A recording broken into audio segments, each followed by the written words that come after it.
Hello everyone. Shri IAS academy में आपका स्वागत है। जैसा कि आप जानते हैं कि श्री आईएएस एकेडमी ने आंसर राइटिंग सीरीज की शुरुआत की है, जिसमें ऑलरेडी हमारे 171 पार्ट आ चुके हैं। ये हमारा पार्ट 172 है। इसमें हम देखेंगे कि आपके द्वारा हमारे टेलीग्राम चैनल पर किस प्रकार का प्रश्न भेजा गया, उसे आपने किस तरीके से लिखा और वास्तव में आपको उसे कैसे लिखना है। तो चलिए शुरू करते हैं। जैसा कि आप देख रहे हैं, ये आपके द्वारा हमारे टेलीग्राम चैनल पर प्रश्न भेजा गया है, जिसका आपने उत्तर लिखा है। तो सबसे पहले हम आपके प्रश्न को पढ़ेंगे, फिर आपके उत्तर को पढ़ेंगे और देखेंगे कि वास्तव में आपने इसे कैसे लिखा है और किन बिंदुओं को इसमें ऐड करने की आवश्यकता है। आपका प्रश्न है, 23 जून 1757 को भारत का मध्य युग समाप्त हुआ और उसका आधुनिक युग आरंभ हुआ, समीक्षा कीजिए। आपने लिखा है, उपरोक्त कथन को इतिहासकार यदुनाथ सरकार ने अंग्रेजों द्वारा प्लासी विजय के संबंध में कहा है, जिसके अनुसार प्लासी युद्ध के बाद भारत से मुगल शासित मध्य युग की समाप्ति तथा अंग्रेज शासित आधुनिक युग का आरंभ हुआ। ये सत्य है कि प्लासी के युद्ध का भारत में अंग्रेजों के साम्राज्य की स्थापना में एक महत्वपूर्ण योगदान था, जिसमें न केवल अंग्रेजों को बंगाल में एक कठपुतली नवाब मिला, बल्कि बंगाल से प्राप्त वित्तीय सहायता ने अंग्रेजों की भावी विजय में महती भूमिका निभाई। परंतु गहनता से विश्लेषण करने पर हम ये समझ सकते हैं कि प्लासी को युग परिवर्तक युद्ध के रूप में कहना अतिशयोक्ति होगी। वास्तव में मध्य युग की समाप्ति एवं आधुनिक युग का प्रारंभ एक क्रमिक विकास की प्रक्रिया है, न कि अकस्मात घटना। दूसरी ओर प्लासी के युद्ध से न तो मुगल सत्ता पूर्णतः विघटित हुई और न ही संपूर्ण भारत से अंग्रेजों का प्रभुत्व स्थापित हुआ, बल्कि प्लासी का युद्ध तो बंगाल की सत्ता का हस्तांतरण का एक प्रारंभ मात्र था, जिसकी परिणति अंततः बक्सर के युद्ध में हुई। अतः प्लासी का युद्ध, जिसका वास्तविकता में सीमित महत्व था, को भारत में आधुनिक युग के प्रारंभ के रूप में देखना अनुचित होगा। आधुनिक युग के प्रारंभ के रूप में देखना अनुचित होगा।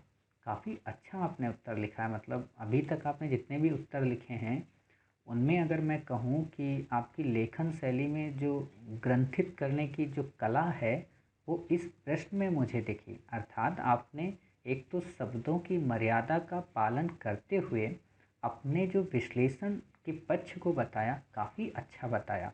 और मैं ये कहूँगा कि जो लोग भी आंसर इस टॉपिक पे लिख रहे हैं, वो इस प्रश्न के उत्तर को ज़रूर पढ़ें, क्योंकि इतने कम शब्दों में इतने नवीन आपने शब्दों का उपयोग किया है। इसी को कहते हैं मौलिकता, कि युग परिवर्तक युद्ध के रूप में कहना। ऐसे ही शब्द तो आपको अंक दिलाएंगे अन्य की अपेक्षा। क्लियर।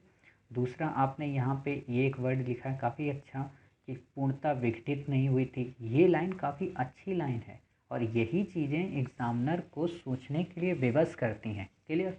और एक ये लाइन जो आपकी वर्ड आपने लिखा है, परिणति। अब ये बात अलग है, देखो यहाँ पे अब कुछ लोगों के मन में ये आ रहा होगा कि कहीं से आपने कॉपी किया है, कहीं से कुछ किया है, या कहीं से आपने देखा होगा। तो देखो, इन चीज़ों में मैं वही कहता हूँ कि कोई व्यक्ति अगर ऐसी बातें कहता है कि कहीं से कॉपी पेस्ट होगा, तो भाई कॉपी हर व्यक्ति करता है, ठीक है। इसमें ये अपने आप को इतना भी मौलिक मत कोई बना ले। भाई कोई भी व्यक्ति कहीं से पढ़ेगा तो 3 से 4 लाइन तो लेगा ही ना वहाँ से। इम्पोर्टेंट ये है कि आपके पास भी लेने का मौका था, बट आपने क्यों नहीं लिया। समझ रहे। तो कॉपी करके लिखो, चाहे जहाँ से लिखो, बस लिखो। इम्पोर्टेंट ये, शब्दों को सजाओ, अपनी कलम को एक बार गढ़ना सिखाओ। क्लियर। तो आपने किया है, काफ़ी अच्छा लिखा है, और ऐसे ही लिखना है आपको कि आपका उत्तर अन्य की अपेक्षा मौलिक लगे और पढ़ने में भी समझ में आए कि हाँ, वास्तव में आपने क्या लिखा है। क्लियर। तो आपने काफ़ी अच्छा उत्तर लिखा है कि कैसे हमें इसमें एनालिसिस करना चाहिए। अब आप यहाँ पे 1-2 पॉइंट और ऐड कर सकते हैं अपनी इस लाइन में। ऐड करने का मतलब क्या, कि इन शब्द इतने पैरा को थोड़ा और डिफ़ाइन कीजिए। कैसे डिफ़ाइन कर सकते हो, कि इतिहासकारों का मानना है। अब यहाँ पे ज़रूरी नहीं होता कि आप इतना बड़ा लाइन लिखें, क्योंकि इतनी बड़ी लाइन का सबसे बड़ी समस्या क्या होती है ना, कि एक बात बतानी है आपको यदुनाथ सरकार को और इतने सारे शब्द चले गए, तो आप यदुनाथ सरकार को बताओ ही मत। कई बार होता है ना कि कुछ बातें हम इसलिए अपने लफ्ज़ों पे नहीं लाते क्योंकि लड़ाई हो जाएगी। क्लियर। तो वही बात है कि वो बात ही मत करो किसी से। तो ये बात यहाँ पे हमें करनी ही नहीं है, हम छोड़ देंगे। अब ये जब हमने छोड़ दिया, तो हमारी 3 लाइन बच गई, मतलब 15 से 20 वर्ड बच गए हमारे। क्लियर। इतनी ये 3 लाइन बची हमारी।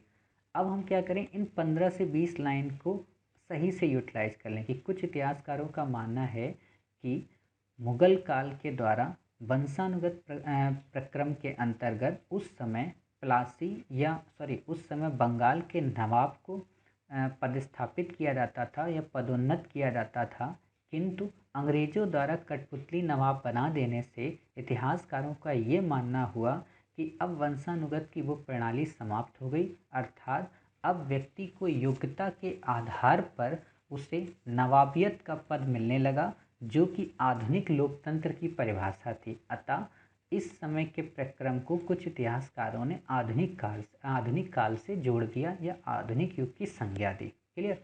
अब इसी को आप एनालिसिस करो कि भाई ये तो ठीक है कि एक नया व्यक्ति नवाब के पद को प्राप्त किया, लेकिन वो जो नवाब था वो स्वतंत्र थोड़ा ना था और ना ही वो जनता का नेतृत्व करता था। वो तो एक कठपुतली नवाब था। कहने को तो वो बंगाल का नवाब था, लेकिन वास्तव में तो ब्रिटेन की सरकार अर्थात गुलामिता का प्रतीक था या औपनिवेशिक शोषण का एक आयाम था या एक कठपुतली था। आप ऐसे जब एनालिसिस कर दोगे तो एग्जामिनर यहीं पर समझ जाएगा वास्तव में मॉडर्निटी में और मध्यकालीन विचार में क्या डिफरेंस है, क्योंकि इसी चीज़ को डिफरेंस बनाया है वायन सरकार ने, मतलब यादवनाथ सरकार ने, कि उस समय जो व्यक्ति नियुक्त होता था वो मुगल बादशाह की रहमो करम पर निर्भर रहता था, किंतु अब वो ब्रिटिश कंपनी के रहमो करम पर निर्भर रहने लगा। अतः ये कहना कि जो नियुक्ति है वो आधुनिकता का प्रतीक है, अतिशयोक्ति है। आप इसको विश्लेषित कर देंगे। क्लियर। बाकी आपने सही लिखा है, लेकिन ये होता है ना कि आप नए पॉइंट एक दो अगर ऐड कर देंगे तो उत्तर आपका अन्य की अपेक्षा और ज़्यादा मौलिक हो जाएगा। क्लियर। तो उम्मीद है आप समझ गए होंगे कि वास्तव में आपको इसमें और कौन से पॉइंट ऐड करने हैं। साथ ही आपने उत्तर काफ़ी अच्छा लिखा है। तो ज़बरदस्ती फिर वही होता है ना, देखो दो टाइप के लोग होते हैं। एक होते हैं कि जब आप अच्छा उत्तर लिखते हो तो भी उनकी मजबूरी होती नहीं, इसने अच्छा उत्तर कैसे लिख दिया, इसकी तो और आलोचना करनी चाहिए। तो वो मैं मूर्खता करता नहीं हूँ। जहाँ आप अच्छे हो वहाँ मैं आपकी तारीफ़ करूँगा, जहाँ आप अच्छे नहीं हो वहाँ आपको अच्छा बनाने का प्रयास करूँगा, आपकी आलोचना नहीं करूँगा। मतलब आपको डीमोटिवेट करना मेरा पर्पज़ बिल्कुल भी नहीं है। अगर आप बेहतर लिखते हो तो हम आपको बेहतर और बनाएंगे, ना कि उस बेहतर से कमतर करें। क्लियर। तो इसमें ज़्यादा विश्लेषण की ज़्यादा मेरे द्वारा ज़रूरत है नहीं। एक दो पॉइंट जो मैंने बताए आप उन्हें और मेंशन कर लें तो आपका उत्तर काफ़ी अच्छा हो जाएगा। तो मिलते हैं फिर आप ही के द्वारा भेजे गए एक नए प्रश्न के साथ। तब तक अपना ख्याल रखिए और स्वस्थ रहिए।